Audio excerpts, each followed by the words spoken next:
Okay, so we got the new moon in Gemini, which is a new moon to think, a new moon, a new way to communicate, a new way to learn, a new way to travel and expand, whether it's your surroundings or a place that you want to go upon, or a circumstance situation where you can be more mutable and adaptable in a new perspective, in a new outlook, in a new translation. Also, with this perspective, you got to also be very cautious and curious, because we also have the North Node in Gemini.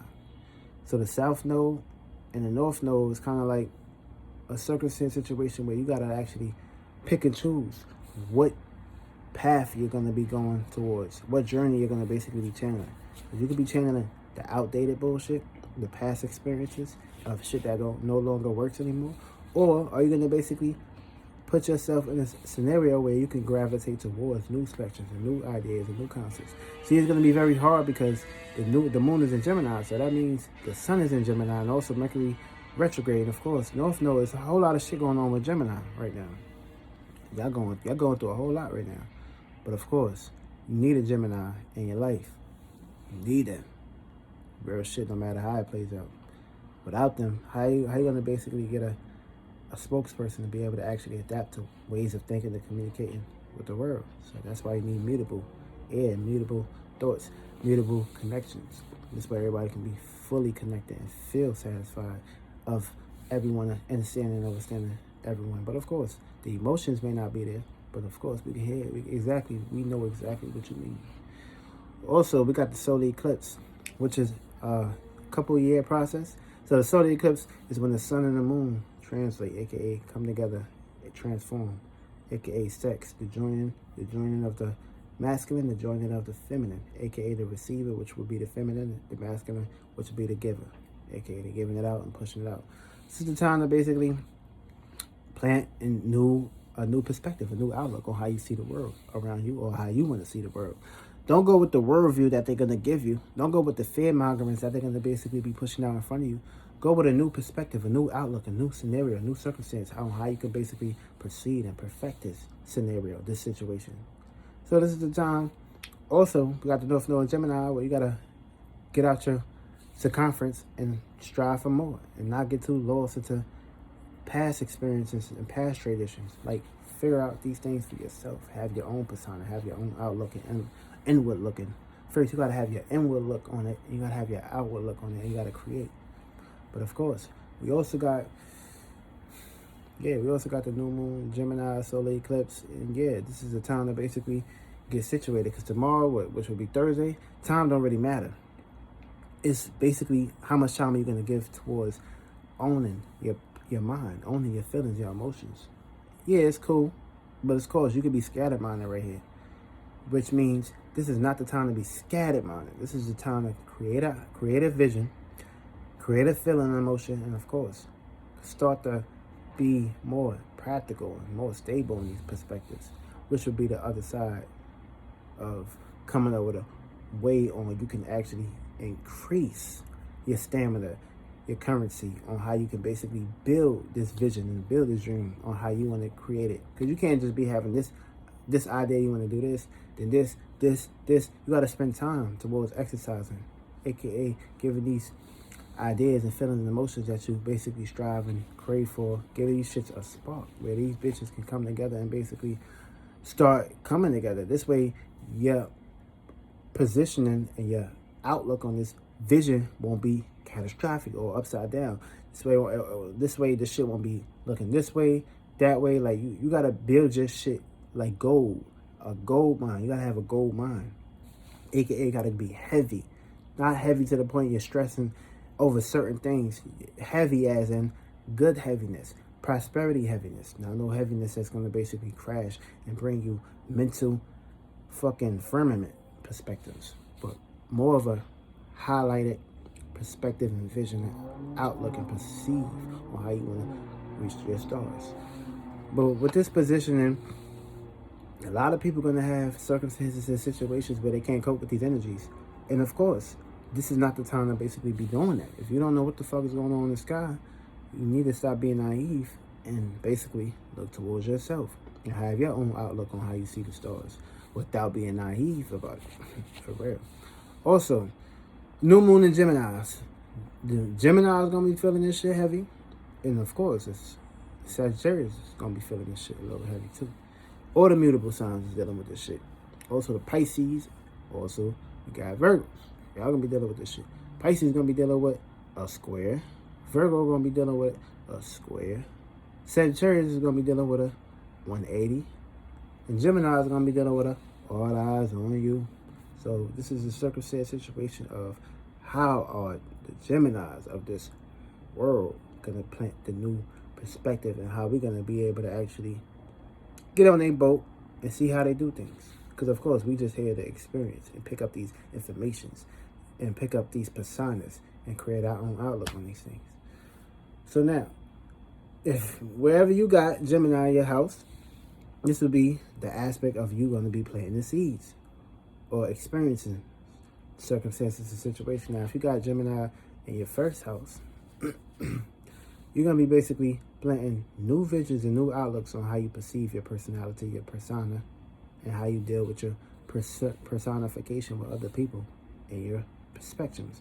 See, this is a circumstance situation where things can get good with your personality or things can get bad with your personality. Because, of course, you could be in la-la land, you could be daydreaming and shit, but you got to also come to the spectrums and the understandings of you need to get grounded and actually have your own way on proceeding and doing things in your persona, your personality. Don't let nobody control your personality. Have your own vision, have your own outlook, and everything will be cool. Also, if you got Gemini in your second house, this is thinking about your values or coming up with new ways of thinking about your values. So whether you value a person, place, or thing, if this is something that can basically bring you into a space of not going back to the past, of dealing with bullshit, you'll be good. Now, if you're in a circumstance situation of still gravitating towards this thing, then this is going to be very bad for you. You need to learn how to let go. This is the new moon. Transform that shit out of you. Transform those old spectrums and values out of you and come up with your new way on how to proceed and ride the currents. Also, if you got Gemini in the third house, you're going to be thinking about your surroundings, your surroundings, your situations. Now, this is new situations too, new surroundings. So how can you fulfill these new surroundings and situations? AKA, not just saying you got to transform and leave your current surroundings or situation. How are you going to come up with a new way on how you can proceed and do your own thing in your new surroundings with people, places, and things that value your perspective on things? So it goes real deep and far. Also, this is going to be the ring of fire for Gemini. So especially if you got this position here, all eyes on you. If you got Gemini in the fourth house, you're going to be thinking, you're going to be feeling and thinking about your family. Feeling and thinking about your family, because this is like a circumstance situation where emotions really don't play a part. And it took very long. It took very hard personas and situations and experiences for family to actually accumulate and be into your feelings. So you got to have your own outlook, have your own persona, and basically have respect for yourself. Don't just get lost into the logical perspective. Learn how to feed your feelings sometimes too.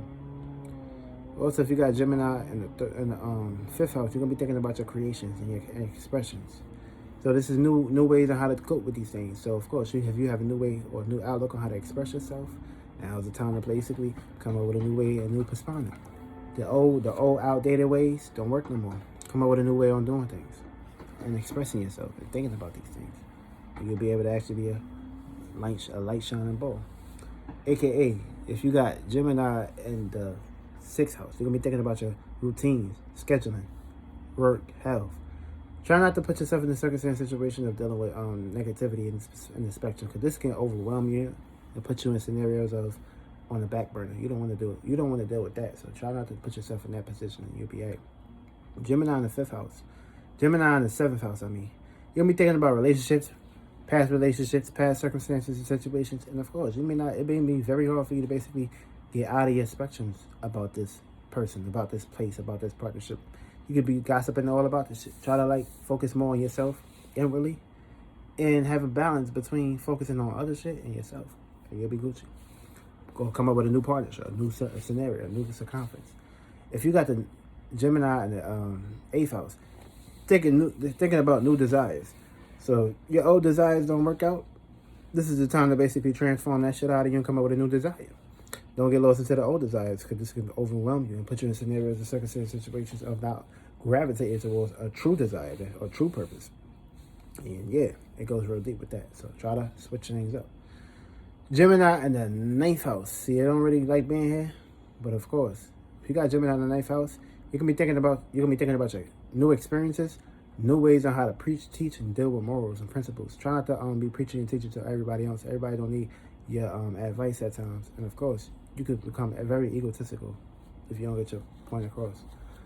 Or people, places, and things can be basically preaching and teaching their way in your space. So watch out for these motherfuckers. They could be preaching and teaching the wrong word. AKA, have your own outlook. Have your own mind. Unless you want this vaccine.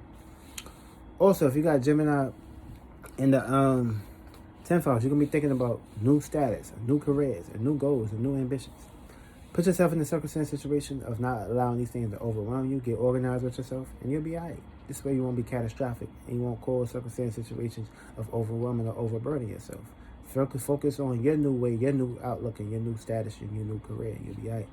If you got Gemini in the 11th house, this is basically thinking newly about your associations or associates. Now, this can be a circumstance situation. If these motherfuckers don't put on your best interests, leave these motherfuckers. Come up with new associates, new associations, and new ways on how to basically have an outlook and have an outcast and have a stadium or have a broad perspective on how you can basically push your uniqueness, your originality, and your perspective towards your organization and organizers. Be yourself. And don't be in a circumstance situation of allowing others to take your shine. Motherfucker, you better stand on your motherfucking business and take power and control over your fucking 11th house. Real shit. Real shit. Also, if you got Gemini in the 12th house, this is basically thinking newly about your dreams, your fantasies, and of course, your delusions. So which is going to be? It's going to be a new dream, or it's going to be an old, outdated dream. You got to pick and choose. The world revolves around you. There's many ideas, many dreams, many visions, many goals. Don't get lost into one. Have your own perspective and outlook on these things and your way of how you see these things. Also, for the Aries, you're going to have opportunities to have a new way of expressing yourself. And of course, the Aries moons, other people, places, and things is going to be basically bringing that picture in front of you. You're going to take it or leave it. Aries ascendant, you're going to have opportunities to express your personality and your characteristic traits.